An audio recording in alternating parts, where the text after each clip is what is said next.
But tonight we're delighted to have Kristoffer Zetterstrand, whose paintings and works can be seen in a little game called Minecraft that you might have heard of.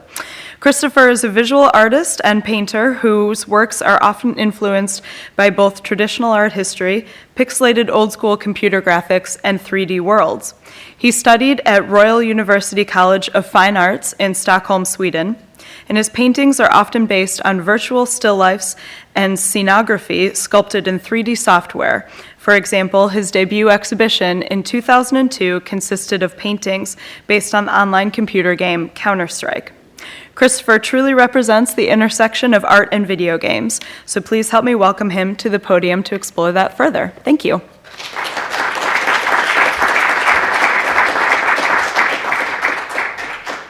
Thanks a lot. It's really great to be here.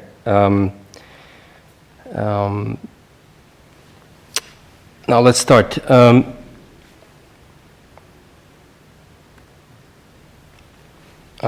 Coming here to the Smithsonian to talk also gave me the opportunity to see the great exhibition that you have here. I was really impressed by it. I've never seen anything like it before. It was a neat thing to put all the representations of the video games like that and scattered through the exhibition. It was really good. Coming here has also given me the opportunity to visit the National Gallery here in this town for the first time. And even though I haven't seen the works there in real life before, I know many of the works quite intimately because as a young art student I had a book from which I copied a lot of the works there and studied the composition and such. So it's really good being here. Some of the paintings in this city actually helped me become an artist. This is Fran's house, by the way. Now I call this a little talk, Pixels and Painting, but I experimented with the idea of naming it stuff I couldn't have done were it not for computer games. But it was too long, and but the fact is that the computer games and computer graphics have put my painting on a track that it would never have gotten otherwise. Now, as an art student, I started out in a quite classical way by studying all the painting and doing a lot of model drawing and croquis and still lifes, and I was very determined to try to learn the techniques of painting and the craft itself. I didn't really have a finished idea of what I wanted to express, in my painting, but I figured a good start would be to just learn how to do it, how to, the technical aspects of painting. So I'm going to take you through my painterly evolution a bit here, as it were. I figured out that learning to see was more important than having a finished idea or a theory and in advance. So I decided to just focus on trying to get the technical skills up to scratch. And it was quite naive and immature in a way, but I think it was a good start. This one was called The Self-Portrait in Warm Clothes. I remember having to open the windows of my apartment in the middle of Swedish winter to manage to do this because it really got too hot. At the same time as I was starting to, learn to paint, I also, of course, was interested in computer games, but I hadn't connected the two interests yet. But this is a beautiful pixel landscape from Sierra's King's Quest. And I found that in early computer graphics, where the creators only had a few colors to work with and the limited resolution, they had to be very creative, often using color and form in innovative ways. And I found that they often produced stunning results. I also liked the idea of the pixel being the sort of the smallest image part, but still being visibly an object, a rectangle. I think this is from kind of a Boulder Dash game. I'm not sure why the resolution here has it's got in widescreen again, but never mind. Anyway, when I got accepted to the Royal College of Art in Stockholm, I found that they had the pretty advanced computer equipment, and I started experimenting a bit with the stuff they had. Among other things, they had a 3D scanner, and this was in '96, and I hadn't seen anything like that before. I remember walking into the computer room at the Royal College and seeing a guy on a rotating table, his face being scanned by laser beams. I didn't really know where I was. It looked like the sort of the command bridge of the Starship Enterprise or something. But I had to try that. So this is a scan of my face in '96. And you can see it rotating. The scanner apparently didn't catch my ears. Anyway, this is the image that actually was produced by the scanner if you flatten it out and don't use the 3D model beneath it. And well, of course, I had to do a painting of that texture file. Horrible painting, but I dressed the 3D model again with the painting. So this is a 3D painting, as it were. It was sort of an experiment, but it was fun. During my time there at the Royal College, I also had the opportunity to study in Madrid for a while as an exchange student, but I found that they mainly did model painting, and I already had done that for a couple of years, so I got a bit bored. And being a bit bored in Madrid, I spent my days almost sort of equally divided between drawing at the Prado Museum and playing Half-Life Deathmatch at an internet cafe. So I would be at the Prado, painting from Murillo and Velázquez, and then eating something, and then going to this internet cafe and fragging people. It was great fun. And when I got back to Stockholm again, a friend of mine introduced me to this game, Counter-Strike, and it really, in a way, had a great influence on the direction of my art.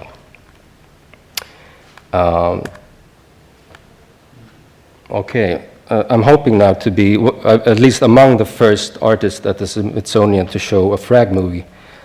See if it runs. Okay, this is me playing Counter-Strike in 2002. Okay, check out the headshots.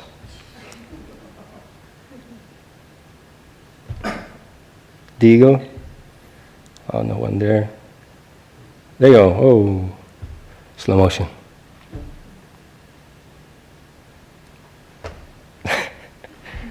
Scout. Boom.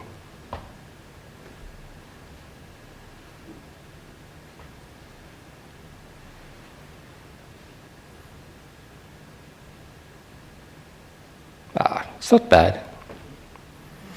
Anyway,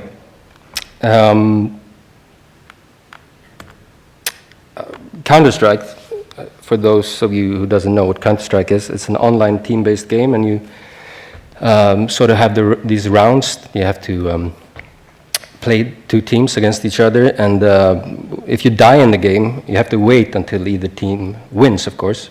And what you do in the meantime, well, there was this mode of following the players called Freelook mode, and it was simply an option to allow the users to keep following the ongoing action by flying through the game map, and you weren't hindered by whether there were any walls or anything there. And I found that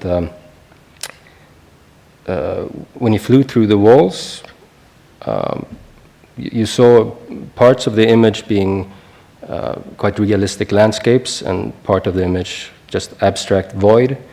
And I found it was a quite interesting reinterpretation of the classical notion of the spirit world, really. I mean, you were this entity looking through the logical construction of the world, and you could chat with the other players that were dead. You couldn't, of course, influence the game. You couldn't talk to the still living players, but I mean, so I made an exhibition actually based on images from Counter-Strike called Freelook mode. And this was in 2002. But trying to get the screenshots from the game also meant that sometimes when I was playing the game, I tried to get killed as quickly as possible to get good screenshots, you know. And I remember getting kicked out of quite a few servers because they thought it was weird. They had no idea I was trying to get good, you know, interesting images. But here's a couple of pictures. You have to use the pixel aspect ratio corrector in your head, since the big screen doesn't want to follow my instructions. But you get the colors. Anyway, here I was trying to actually take a picture of this Aztec map in Counter-Strike, where the game designer had put a Da Vinci painting on the wall. So I was standing there pressing for a screenshot, and someone shot me in the head. So this is pixelated blood flowing. Now, I wasn't really content with trying to get good pictures from someone else's game world, so I downloaded the free available tools that they actually use to make the Counter-Strike, and I made my own map for Counter-Strike called Priory, which I made in order to learn the tools, really, and because it was fun, you know. Yeah. As you can see, it was I actually made about 200 textures myself for this map, and made everything. And actually, the objective was to protect these Piero della Francesca frescoes from being blown up. I actually saw that this map is still being played in China, which I'm really proud of. And of course, making a computer game map like this involves a lot of tools, and you know. And one of the softwares that I was using making this was called Terrayen, and that's a landscape generator that was used to make the backdrops here. This is an image made in Terrayen, and as you can see, it's quite realistic. But basically, you start by you sculpt the landscape in 3D. You decide the cloud density, angle of the sun, and everything. And then you press render, and it starts to render the scene. But I was more interested in what would happen if it broke, so I made a couple of paintings where I actually crashed the software before it could finish, which resulted in these unfinished images of just landscapes being in the process of being created or destroyed or something. Well, created. And these are oil paintings. So that was for my second show, the second show I had in 2003. This isn't mine, unfortunately, but by using all these tools, I really got the feeling that anything is possible. And I saw this Spanish still life painter who wasn't content with just placing the objects in the window. He hung them up in strings as well, just because he could, and but just to make an interesting image. And I was really inspired by that. So I thought, I can do anything. I'll just pick up stuff that I like, and then I'll just mix it and see what happens. And I tried not to censor myself. So many of the images contained imagery from antiquity or older paintings that I liked, and of course computer games, because I really liked the aesthetics, and I also found it quite an interesting challenge to try to render, to make pixels come alive in paint. And also, I mean, this is a piece by, I think it's Piero, yeah. The invention of linear perspective during the Renaissance transformed the imagery of the Western world, and we're not now so used to it that we don't think about it. But I mean, even our 3D softwares are based on the linear perspective, which essentially is a construction. But I recognized how similar that construction was to the 3D programs. And I started to wonder what would happen if I started studying old Renaissance paintings using a 3D program. And also, I mean, I've been interested in the theories of the golden ratio and the Fibonacci numbers. So that was a really easy thing to do in the computer, I noticed. So I made a painting series called Levels in 2006, which depicted the main character from King's Quest, Graham, walking through different scenarios, each canvas being sort of a level in his adventure through the exhibition. So every painting was a level. But all these paintings were based, I mean, they were composed extremely methodically on the golden ratio. And I'll show you what I mean. I started out by having a basic compositional idea, or I wouldn't call it an idea, a framework.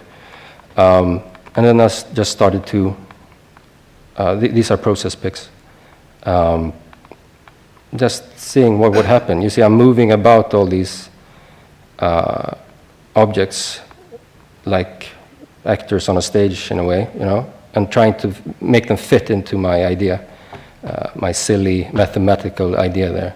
And I was interested in what would happen when it clashed with the story that always evolves when you start sketching and thinking about something, But I decided to always try to keep also to this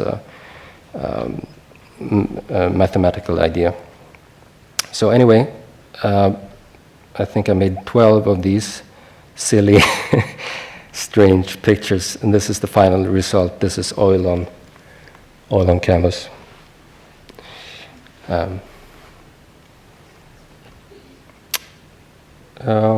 This is another one, golden apple. Of course, the golden apple in the painting is located in the golden pointer. This one was, I think, this was the last painting in that series. Of course, named the End Boss. As you see, I made a lot of paintings like that, and when making these, I find that the blending of different imagery in the pictures, I mean, that comes partly from my wish to give the different pictorial elements sort of equal importance in the image, sort of to maintain a level playing field, as it were. For example, I'd perhaps like to give the 8-bit owl up there the same respect as a cutout from a 15th century oil painting by fun ache or something.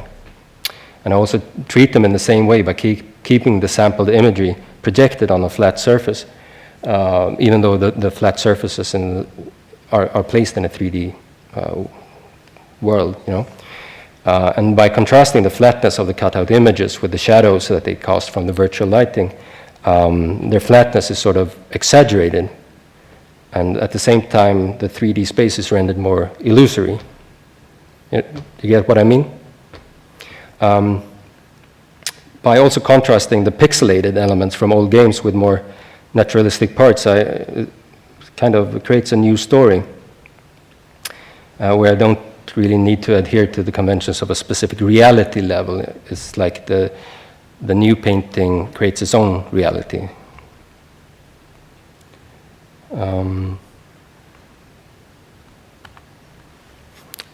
I also started making very small paintings.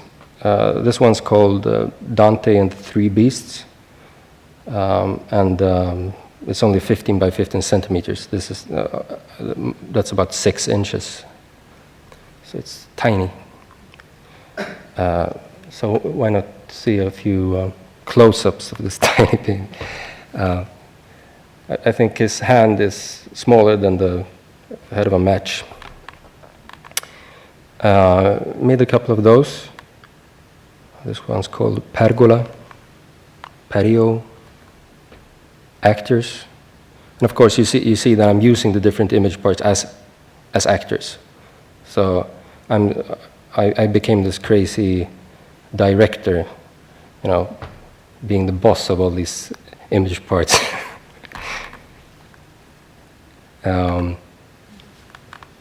Bathers. The bathers are from the baptism by Piero della Francesca, and the sort of pixelated clifters from King's Quest.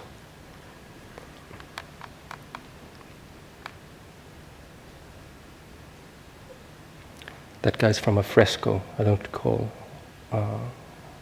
which one. And in this one, I used the basis was a painting by Courbet, Gustave Courbet, and in the original, of course, he meets two men bowing before the great artist. So I placed him and I let him meet himself there. Actually, there's a strand, there's a tiny hair of beard going between them. I might be weird. Okay, this is a close-up. I mean, it's really important for me that the final result of all this quite tedious, long process is painting, because I find that the physical aspect of painting and the translation from a digital image to painting is really important to me. For me, at least, it comes alive, and I'm not content with the flat digital image that I start out with. And that may be a prejudice of mine, but it's just I need to make a painting out of it. This one's called Change of Set. Dresses. Drummer boy. Fighters. And if there's anybody who's played Minecraft, and you might recognize these guys if you put up paintings on the walls of Minecraft. I'll get to Minecraft later as well. Monologue. And this one is sort of a self-portrait. Now, being the artist I'm both the creator and the spectator in relation to the painting, of course. And in some of my pictures, I've included the figure that interacts or contemplates the scene, and who could be interpreted as the creator of it, but perhaps also as someone merely exposed to it. And by also treating this figure as an object in the painting, the border between the figure and the rest of the scene gets blurred, and the creator gets incorporated in the world that she's created. you know. I kind of like that idea. So a lot of my paintings include something of that element. Now here's a couple of process pics again. I'll try to make this fast, but it gives you an idea of how it can look when I'm sketching, because this is how I sketch. I use this 3D program, and I just rearrange the image parts, move them about, redirect the lighting, change the camera angle and everything. So, I mean, in this picture you have elements from computer games, paintings by, I mean, old master paintings, and Philip Gaston up there in the corner. So it's really a mix.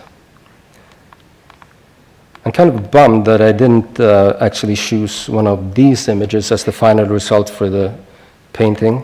I chose this one instead, but you know, in retrospect, I should have chosen something like this. Anyway, this is the final painting. Here's a detail.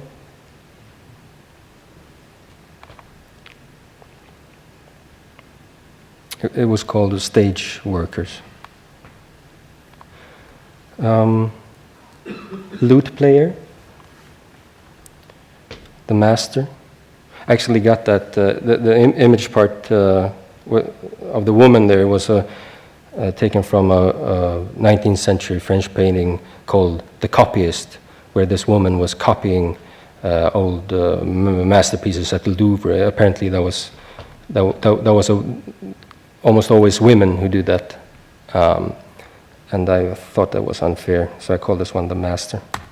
Here's The Rest.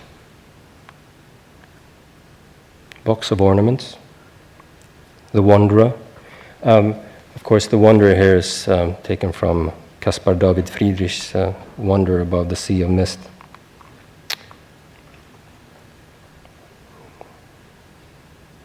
I've included too many paintings. This one's called The Pool. And as you can see, I tried to mix different ways of painting as well.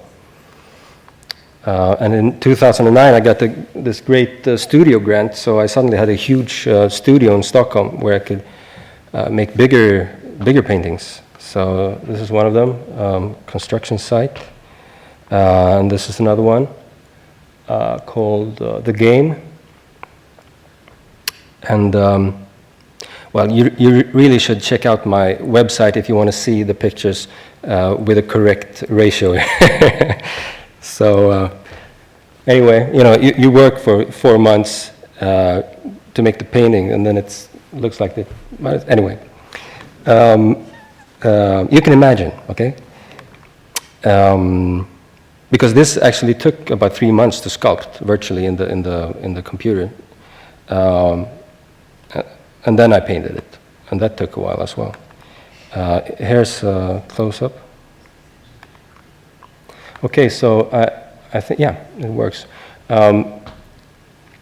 This isn't meant to be a fancy video. It's just to show what it looks like when I'm sketching.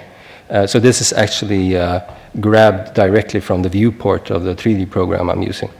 So that's why there's no anti-aliasing or anything. So that's why the edges are jagged and there's motion blur. But as you can see, I can move the scene around. I can change the lighting. Here's a couple of extras that's outside the set, as it were, which I can just drag in if I find that I need them. Here's a close-up. And it's sketching the painting this way really makes the sketching process go very quickly. And when you learn all the tools, it's really kind of intuitive. If I decide to have that I need to include say a bird or something, I can just find a picture of a bird, cut it out, there it is. Just takes 5 minutes. So when people ask me, isn't it cumbersome? Doesn't it take? Isn't it just hard work to try to do this in 3D before you paint it? It hasn't become that for me. It's just a great way to visualize everything. You know, and some things are almost impossible to find. I mean, I'm so into this work process now that I can't. It would be hard for me to leave it.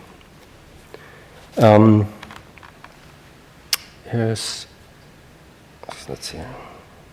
Okay, so I made this one as well, and remember I told you I made the paintings that were this size. Well, this one is almost 200 inches. Huge painting, 5 meters. This one's called Drawing.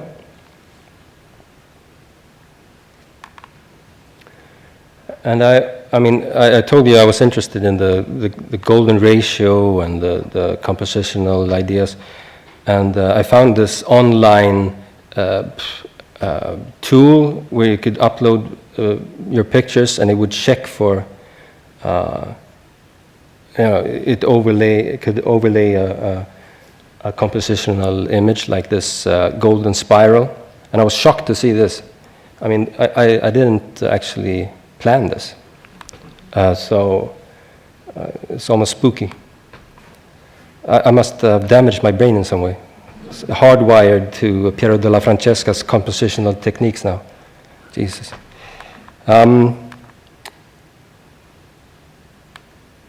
Deer. Of course, it's a skeleton deer, but it's deer. Gate. Moonlight installation. These are paintings from 2009, I think. Set on fire, which of course has double meaning here. She's setting it on fire, and it is a set that's on fire. Weird. Geology. Close up. This was actually a guy I saw sleeping in the Berlin subway. And he was so cute. I had to take a picture, and he woke up and he stared at me.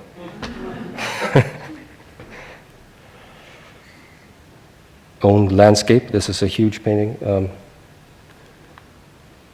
2 meters. This one's called Intelligent Design. Fog. Cutter.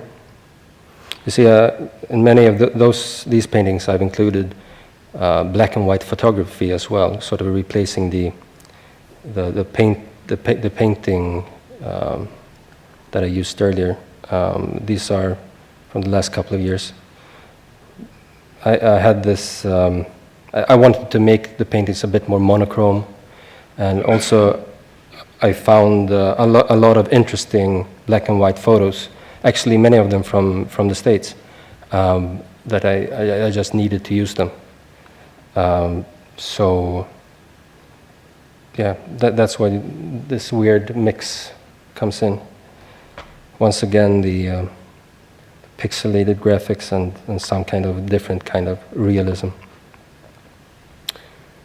The wild plant. Weeping lighthouse. Broken painting machine. The box. Am I going too fast? Yes, I'll back up. I have too many pictures. Now, I've also made a couple of commissions where I've used influences from computer games. Of course, doing glass mosaics is like a perfect translation of pixel graphics. I made, for example, at the school outside of Stockholm, I made 7 large glass mosaics. I mean, this is an ancient material used for thousands of years, but I'm using it like just pixels. So very influenced by, of course, the early computer games. Also, at another school, this is something I did last year. No, this spring. Yeah. I made a couple of smaller glass mosaics for this school called Bricks in the Wall, where I, because they all had in common that they had this brick background. And I tried to place them in a way that even though they are actually mounted on the wall, I tried to place and make the forms in such a way that you would get the feeling that they were actually behind the paint, you know. This is not a commission that's actually being constructed right now, where I'm using, you know, traditional church glass, you know, lead glass, antique glass pieces that's mounted with lead, and I gave them the pixel treatment.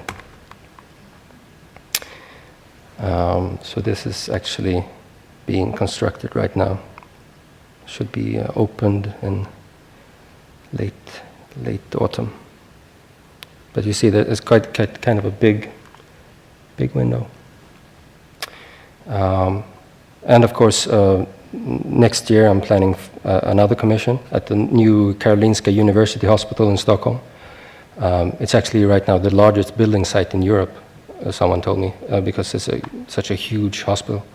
And I'm planning to make a large tile mosaic there. Here, every pixel is this big. It's about 10 centimeters. So it's 80 meters of wall times 5 meters. So it's really huge. And you won't be able to see the image if you don't back up quite far. And also, of course, I made a couple of things for a game called Minecraft. And the creator of Minecraft, Marcus Persson, why am I saying it in English? Marcus Persson is his name. Has been a friend of mine since long before he started making Minecraft, and early on in the development of the game, actually before it was really popular, kind of decided that it would be fun to have my paintings as part of decorations for the game.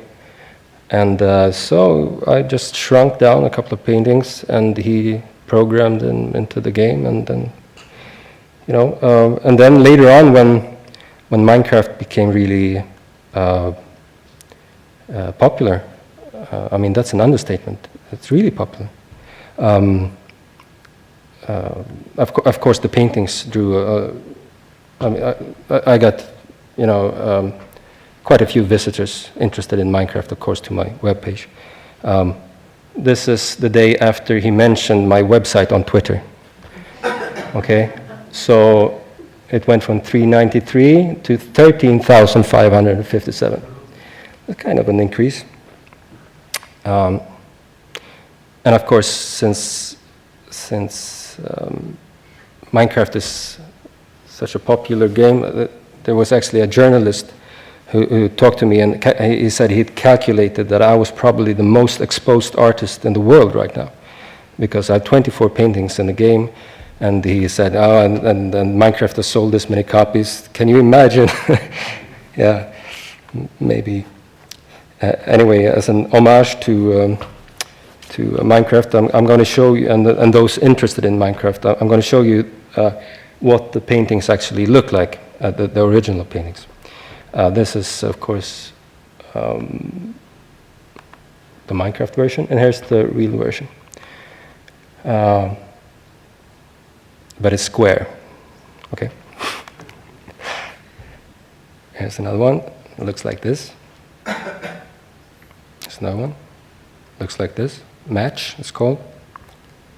Weird. It's a close-up. I don't think you can guess what this is. It's a kebab. I remember I was at the Royal College and I got the urge to paint flowers, but I didn't dare to, so I started painting kebabs. Graham, of course, is from Graham, a painting inspired by Khotan. So a lot of meta stuff going on there. Donkey Kong, of course. Oh, does anybody recognize this one? Okay, who's that? Who's this? It's from I can't remember the name, but it was Korean something. Yeah? Anybody else? Yeah? No? No?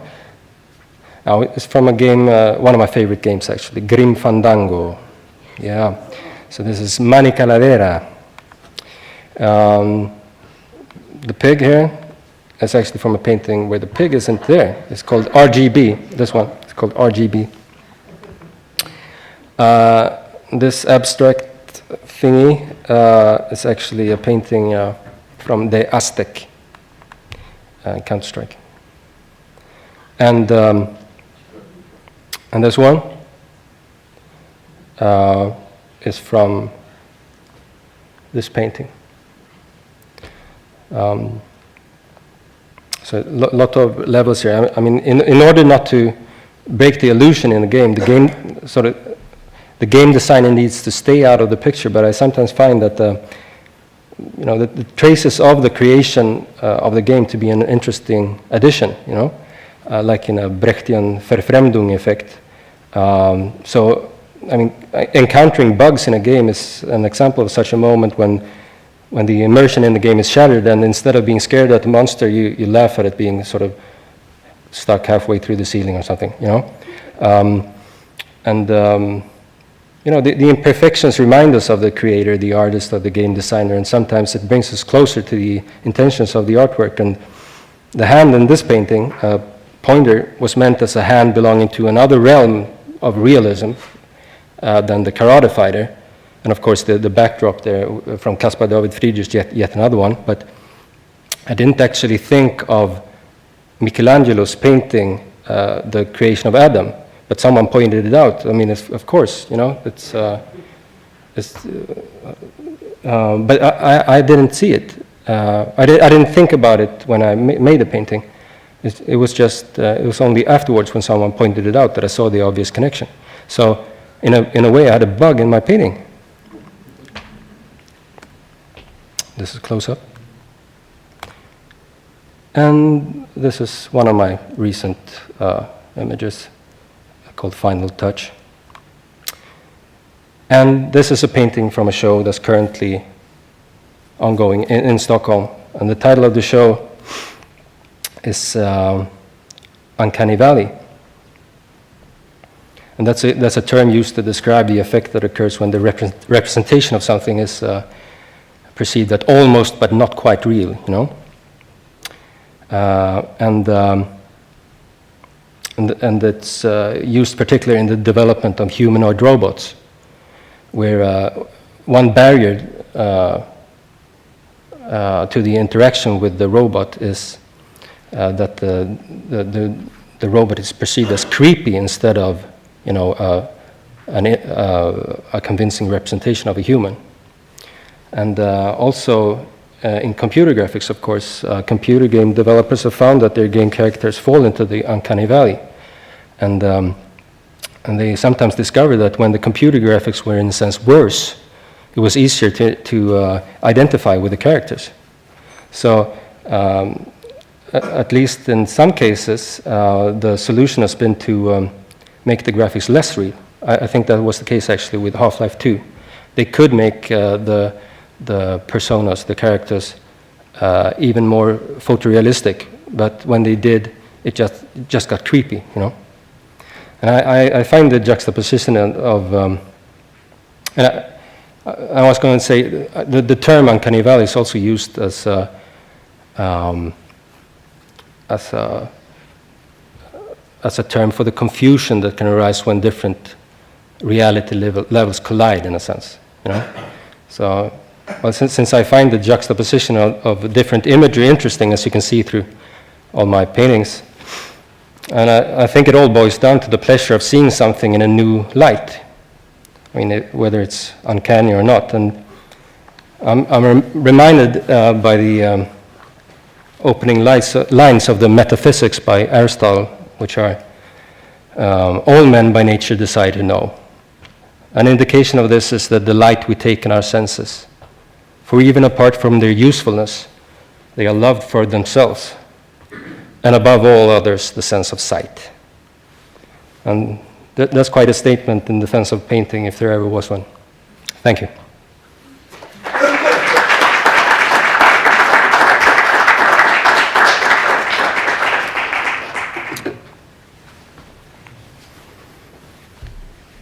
So, any questions?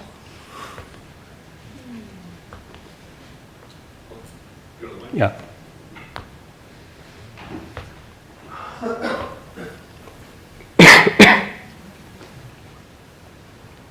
Hello.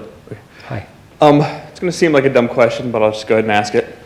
I always feel like I'm sort of art illiterate, like I just sort of don't get it. Yeah. You know, and even you described a lot of your work as weird as you were showing it. Yeah. I mean, what would you say to somebody who sees art, sees like the Andy Warhol bit with the, you know, soup cans and goes, okay, well, what am I supposed to take from that? I mean, what's the meaning of it?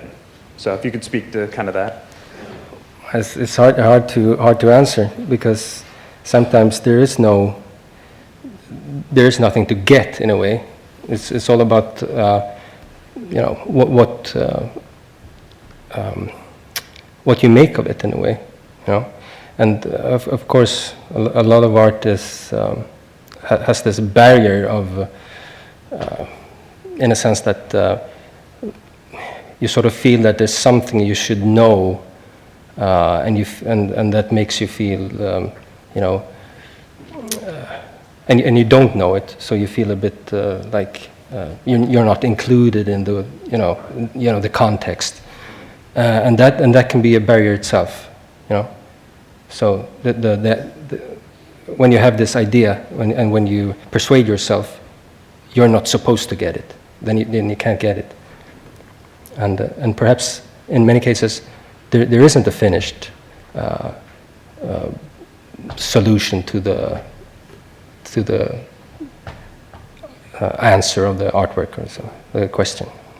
So for your piece, Yeah, no, that's fine. Yeah. The game, Yeah. the piece you had, you know, I saw the man was older. Is that by design? Is he wearing the sweater he's wearing by design? Or is it all just sort of you free flow, just doing what you feel? No, it was kind of just free flowing, in the sense that I just used I asked my uncle to go there, come and I took some photos of him, and whatever he happened to decide to dress for that day was what happened, and then what got into painting, of course. So, yeah. I've noticed that a lot of art, you've shown some of the installations that you've made, and if you look at the history of art, a lot of the styles of art have already been explored, from hyperrealism to pointillism to abstract art to soup cans, right? Do you find that a lot of the people who are making commissions or are asking for you to do, for artists to put installations in public areas, are really gravitating towards artists like you who can relate or bring elements back from what is called popular culture? A lot of your elements come from 1980s, 1990s video games. Do you see that as a driver for that kind of commissions? I'm not sure. Of course, there's always an element of, you know, trying. People who commission art. I mean, they're also sort of victims of their own nostalgia, in a way. You know, if they happen to be about my age, and they remember playing computer games, you know, I suppose it it affects their decision on whether they want to have a pixelated thing on the town square, or So I mean, there's always this recurring thing that you want the right kind of popular culture to influence the art that you see, and who's to say what the right kind of popular culture is? Well, you. And if you happen to be deciding what's going to be put on the walls of a school, well, that's what's going to happen,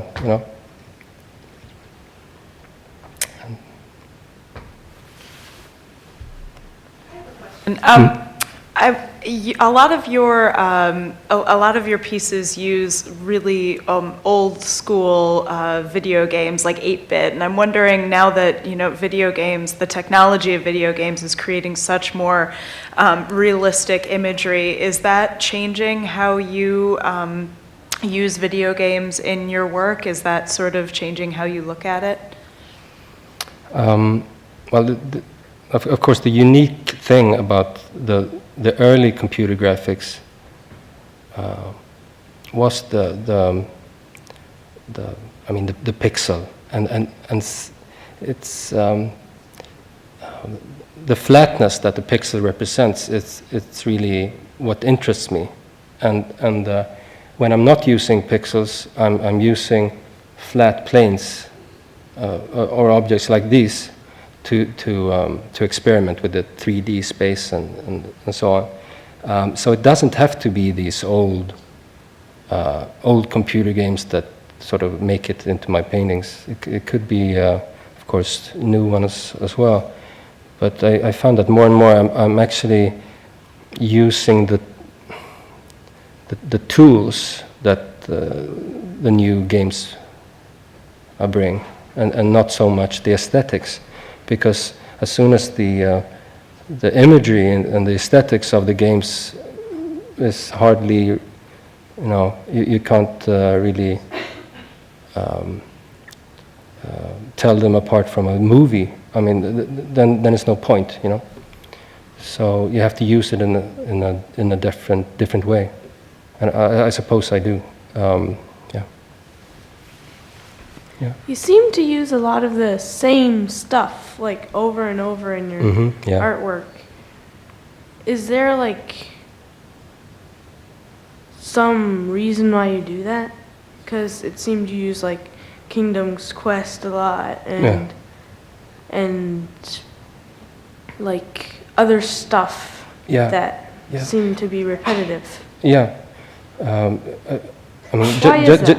just as the I'm reusing the same pixelated element from King's Quest.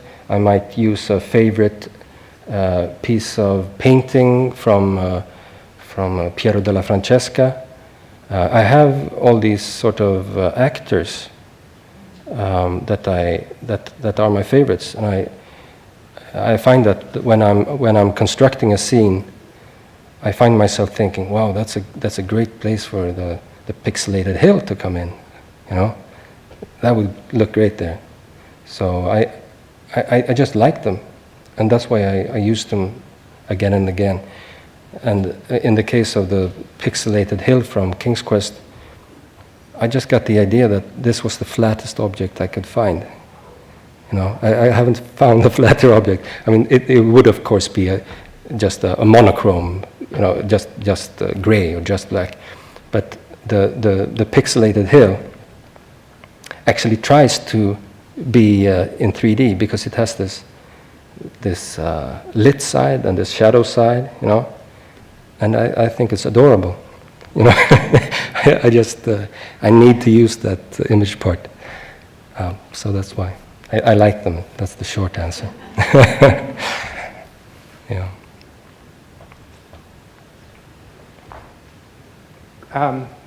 Relating back to the Minecraft experience, your paintings ended up in Minecraft. Minecraft became a commercial success. Not necessarily in your personal experience, in that, did you make any money off of that? But if you look at artists currently in school today, is there a market for them to make a living, or at least some money on the side, right, in video games? And have you seen, or in your experience, is it a per cost basis upfront, or would they be able to ask for royalties if the game became a great success? Is there a market evolving in this arena generally? And I mean that because I see video games as being the sort of the new public space, especially if you look at the... No, but are you asking about computer games and video games? Correct. I mean, Yeah. if you look, it could be not necessarily so much of a game. I mean, somebody earlier mentioned a game called Second Life, Yeah. which is not so much a game as a public space, right? Yeah. Yeah, of course. And I think it's just now the latest years opening up the indie scene where one person can make a game and it sells really well. I mean, I don't think it was possible in the same way like 5-10 years ago.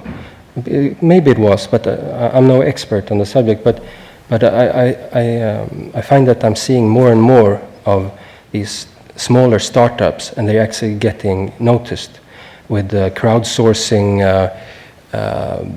opportunities like in Kickstarter or something. There's I think there's opening up a whole range of new possibilities in that way. Yeah. I just wanted to ask what video games you like to play now, and what you think about the art in the current video games. I mean, I'm really impressed by like Uncharted and Little Big Planet. I think it's pretty amazing. Yeah. I just wanted to get your feeling on what's out there now. Yeah, I play mostly or exclusively actually PC games, so I haven't played Little Big Planet yet. But I'm really impressed by the aesthetics, and I like the look of it. But I haven't played a lot of the latest games because my graphic card isn't up to scratch. But I'm planning. I always when Valve is releasing a new game, I take that as an opportunity to spend a fortune on my computer equipment. So when listen now, Gabe Newell, when Half-Life 3 comes, I'm gonna upgrade my entire computer area. Yeah, but actually right now I'm playing with my daughter, who's 8 years old, and she said that she wanted to play Portal again with me. We already played through both Portal, but she wanted to do it again, and I couldn't be happier. I mean, it's wonderful. Sometimes I find myself jumping out of airplanes in Just Cause 2 as well. Yeah. What more?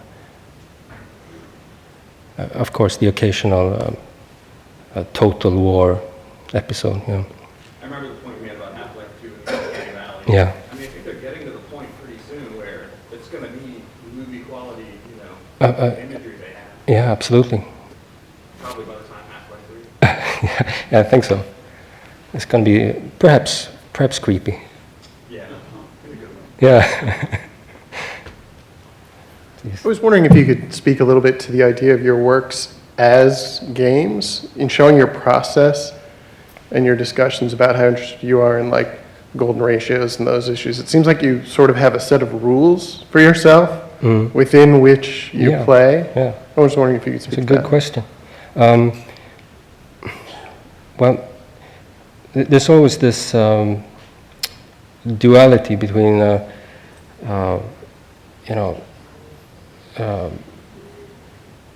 setting rules and following them, and then also accepting chaos, And in order to surprise yourself, you have to let some kind of chaos or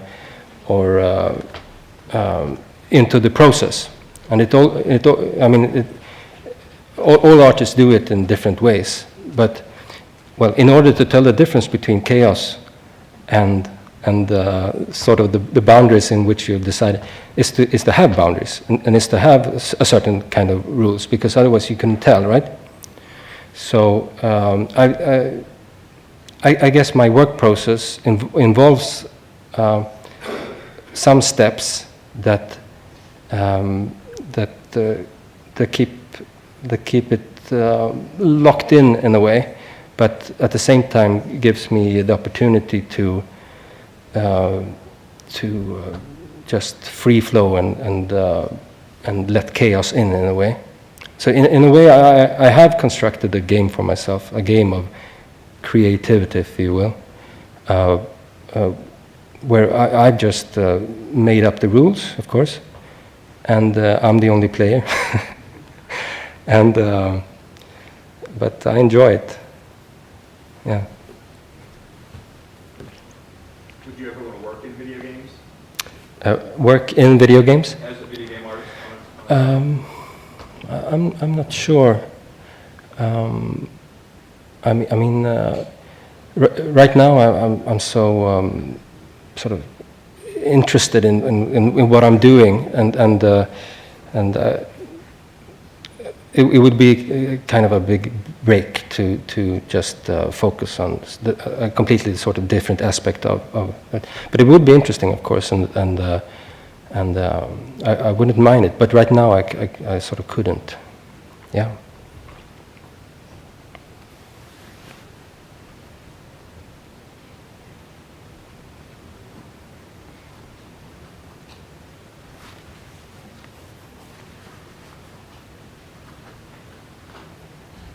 Hi there. I have Hi. a question about your sketching, your digital compositions. Yeah.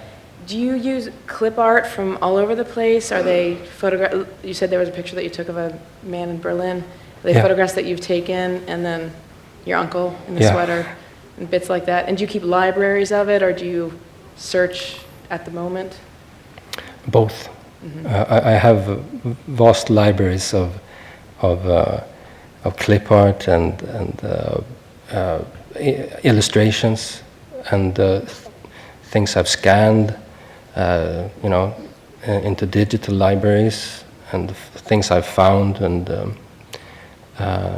also, I mean, my constant when I'm sketching and I'm thinking of something, I of course go online and search frantically on Flickr or something like that. Pulling people's images off of their photo Yeah, screens. I'm stealing all your stuff. Anything I can, I'm stealing. So if it, but it's so much imagery, of course. So you never know what might pop up. But I also have a huge digital painting library with over 70,000 paintings sorted by artist. Of the master's works. Yeah. So sometimes I remember, oh yeah, this painting of Bellini, I gotta find it, and then I look in the folder and there it is, and I cut it out and put it in the 3D program. So, but the different image parts comes from all different available sources. I mean, it could be my own drawing. Sometimes I remember, for example, trying to find the perfect tree that was drawn. I needed a black and white drawn tree, and I was looking all over the web. I was searching my database. I was searching the paintings, and then I remembered something important. Hey, I'm a painter. I'm an artist. I can draw a tree, So I took a piece of paper and I drew a tree, and it was good. So I took a picture of that and put it in the game. That's great. The game. Yeah, and then do you do screenshots for the some of the stuff from the games? Oh yeah. Yeah, and because it's really fascinating, especially that video you had. I don't remember the name of the painting that had your uncle in the sweater or the man in the sweater. Yeah. As you pivoted the view in the 3D software, is it Yeah. that you choose a particular perspective and then you say, oh, that's the painting, that's what I Exactly. want. Yeah. So I'm looking for a good shot, and often, of course, I'm constructing the. Hey, what's up? I'm constructing the scene from my viewpoint. So I'm not as much, scanning back and forth and trying to find a good picture. Sometimes I just fix the camera and then I move everything else about, Pivot it. So that was also something I found with the central perspective as devised in the 15th century. That you choose a point and every other line is just going through to the horizon, and it all depends on one point, and that's your eye, just one eye, But in the 3D software, you can instead let that point be a fixed point, and then construct the entire world according to that. So it's sort of a juxtapositioning of views there. That's great. Thank you. Yeah.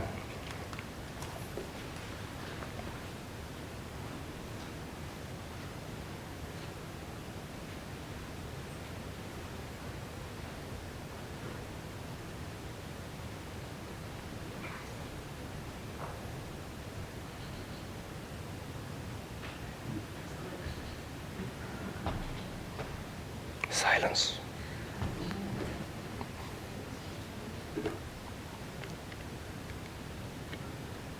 Thank you very much, Kristoffer. Thank you.